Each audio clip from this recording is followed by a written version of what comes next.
రాష్ట్రంలోని టీచర్ల బాధ్యత తమదని, విద్యార్థుల బాధ్యత టీచర్లదని సీఎం చంద్రబాబు నాయుడు అన్నారు. మన్యం జిల్లాలో మెగా పీటీఎం 3.0 కార్యక్రమంలో సీఎం ప్రసంగిస్తూ ఏజెన్సీ ప్రాంతం డెవలప్ చేస్తే ప్రపంచానికి ఆదర్శ నమూనాగా మారుతుందన్నారు. ఇక్కడ స్వచ్ఛమైన ప్రేమ, అభిమానాలు ఎక్కడా దొరకవన్నారు. విద్యార్థులు మీటింగ్ ను పర్ఫెక్ట్ గా చేయడం బాగా అనిపించిందన్నారు. తల్లిదండ్రులు, ఉపాధ్యాయులు విద్యార్థులకు అభినందనల్ని తెలియజేశారు. 2024 డిసెంబర్లో మొదటి మెగా పీటీఎం శ్రీకారం చుట్టామన్నారు. జూలైలో 2 కోట్ల మందితో రెండో మీటింగ్ పెట్టి గిన్నిస్ రికార్డ్ సాధించామన్నారు. నేడు మనం అద్భుతమైన ప్రశాంతమైన ఏజెన్సీ ప్రాంతంలో ఉన్నాం. ఈ వాతావరణం చూస్తే ఇక్కడే ఉండిపోవాలనే విధంగా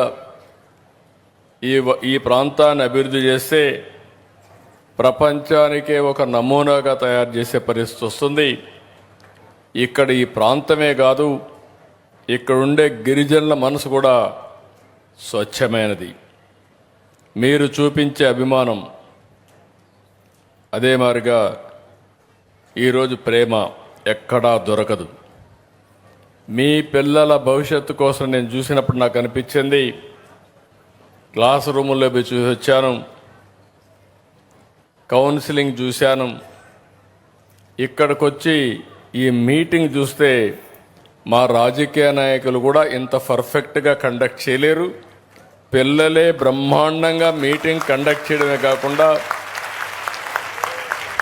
డెమాన్స్ట్రేషన్ కూడా చూస్తే పిల్లలు, ఆడపిల్లల రక్షణ కోసం మీరు చూస్తే నాకు ఒక నమ్మకం వచ్చింది.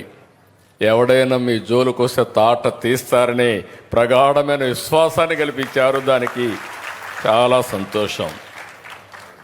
ఇలాంటి ఒక మంచి మీటింగ్ని ఇక్కడ నిర్వహించినటువంటి ఈ కార్యక్రమానికి వచ్చిన తల్లిదండ్రులకి, ఉపాధ్యాయులకి, విద్యార్థులకి అందరికి కూడా అభినందనలు, శుభాభినందనలు, శుభాకాంక్షలు.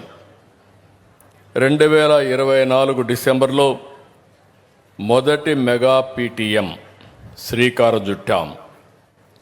తర్వాత ఈ ఏడాదిలోని జూలైలో 2 కోట్ల మందితో రెండోసారి మీటింగ్ పెట్టుకున్నాం. గిన్నిస్ రికార్డ్ సాధించాం. ఈరోజు 3వ మీటింగ్ పెట్టాం. ఈరోజు మీటింగ్ పెట్టినప్పుడు నాకు అనిపిస్తుంది, మనం పెట్టే రిసోర్స్ అన్నీ, అది ఓసారి నిధులు ఖర్చు పెట్టడం కానీ, సమయం వెచ్చించడం కానీ, ఇవన్నీ చూసినప్పుడు ఇది భవిష్యత్తు కోసం చేసే ఒక మహత్తరమైన కార్యక్రమం.